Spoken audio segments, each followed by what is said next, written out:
Hey YouTubers, how's it going? Coming in to share my weigh-in. It's not good news. You are looking at a woman who has fallen off the weight loss surgery wagon. At my lowest, I was 181. Like for a day. But at least I could say I was 181 because my goal is 180. And now,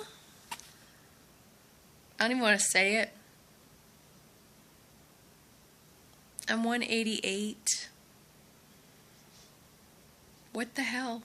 I've gained like 7 pounds. And I know why. I can't claim that I don't know why, and my pouch is broken, and what am I doing wrong? I know exactly what I'm doing wrong. Exactly what I'm doing wrong. I've been eating cake, chips, Doritos, ice cream, carbs like crazy, making some really shitty food choices, and I know it. I find myself lately sort of pushing the limits of my pouch. In volume, I want to, see how much I can get in there, and pushing the limits for, sorry, what is that? Oh, garbage truck, sorry. Pushing the limits for the volume of food that I can get in, and also pushing the limits of the quality of the food that I can get in. How much sugar. Oh, it's craziness. Crazy. I don't know why I'm doing it. I don't know why I'm doing it. Completely self-sabotaging myself. So, today I took the dog for a really long walk. I also haven't been getting my vitamins in. So today I've been taking my vitamins. I've put them on the counter so I cannot forget. So that when I'm in there, cleaning the kitchen up, or when I'm in there cooking a meal or something, I'm taking a vitamin, whether it be my iron, multi, calcium, or whatever. So I'm taking my vitamins. It's just so easy to slip. It's just, and that's why diets never worked for me before. It was because I would go at it gangbusters, lose the weight or some of the weight, and then slip into back, old habits again. And that's what I've done now. I still feel okay. I mean, I try not to let the numbers on the scale stress me out too much. But I know exactly what I'm doing wrong. I mean, the other day, I didn't realize till the end of the day, but all I had for fluids was 2 cups of coffee. That's it. I didn't drink any water that day. I had 2 cups of coffee. I had a cup of coffee in the morning, and then we were out doing some running around later on in the day, and I had an iced coffee at Starbucks. That was all I had for liquids that entire day. Not smart. I know better. I need to be more conscious of the choices that I'm making. So today's been a better day. I had a protein shake for breakfast. Before I went for my walk, I had a protein shake and a glass of water before I went for my walk. I came back from my walk, and about an hour later, and that was like 9 o'clock that I went for my walk. So when I got back from my walk at about 10:30, I had some tuna and a little bit of lettuce and a bit of balsamic salad dressing just to give it some flavor. So before lunch, I'd had 53 grams of protein before lunch. I haven't eaten lunch yet. It's only 12:30. I just finished cleaning the kitchen up and stuff, but I'm not really hungry right now.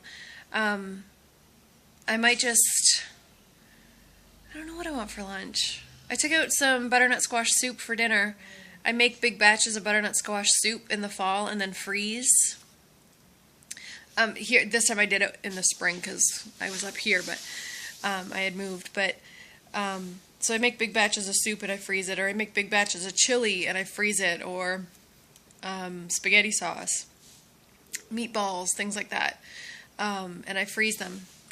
So I'm having butternut squash soup for dinner, which really doesn't have much of the way of protein, but I've had a lot of protein today already, so I'm really not too worried about the protein content of my dinner. And then I'm going to take the kids for a bike ride after supper. One of the things about living where I'm living is it is all hills. All hills. When I leave the house, I'm going uphill. When I come back from a walk, I'm going uphill. Like, I just sort of live on the side of this, like, I don't want to say mountain, but the side of this incline. So wherever I'm coming and going, I have to go uphill. And so taking the kids for a bike ride and stuff, it's very laboring. It's really hard. So my walk this morning was about only like 3 kilometers, I want to say, but shit, it was all uphill. And coming up the last hill, I honest to God barely made it.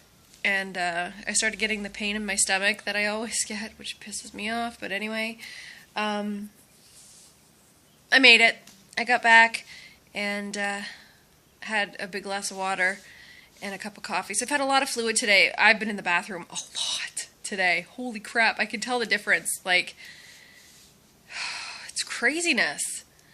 Just that activity causes everything to move. Anyway, in 2 weeks, I think, 2 weeks, I have an appointment to see a gastroenterologist about this pain in my stomach.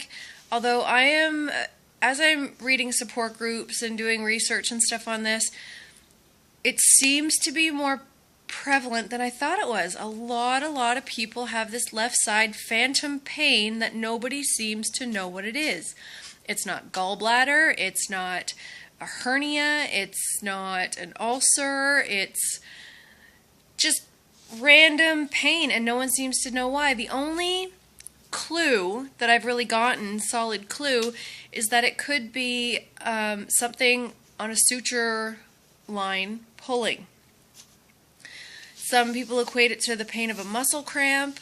And, you know, basically that's what it is. I've heard people call it a Charlie horse, but it's not muscular. I know it's not. I mean, I'm not a doctor or anything, but anyway, my family doctor scheduled this appointment for me to see a gastroenterologist.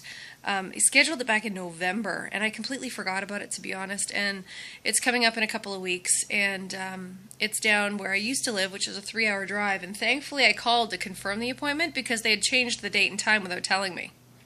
I'd have been mighty pissed off if I'd hauled my cookies 3 hours down there with my kids in the car, only to discover that the doctor wasn't in that day.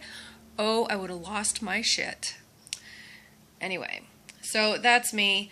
Try to make better choices, guys. It's so easy to fall off the wagon. I miss that honeymoon stage when everything was just great, honky-dory. I was so committed. I mean, I'm still committed to this, and I'm still committed to the process. I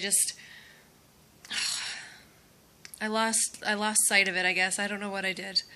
And I got to get it back to living the lifestyle. It's not a diet. It's a lifestyle, and I somehow along the lines forgot that, and here I am. Gaining weight, which we all knew was possible. I'm surprised it took me to 2 years, though, to start gaining. I didn't start gaining back until after my 2-year surgiversary. But it happens. Anyway, that's me, guys. I will let it go here, and I will talk to you later. I'll probably be back after my gastroenterologist appointment, although I am not anticipating any answers that day. I'm just guessing there will be more tests. Joy. Anyway, I'll talk to you soon. Bye, guys.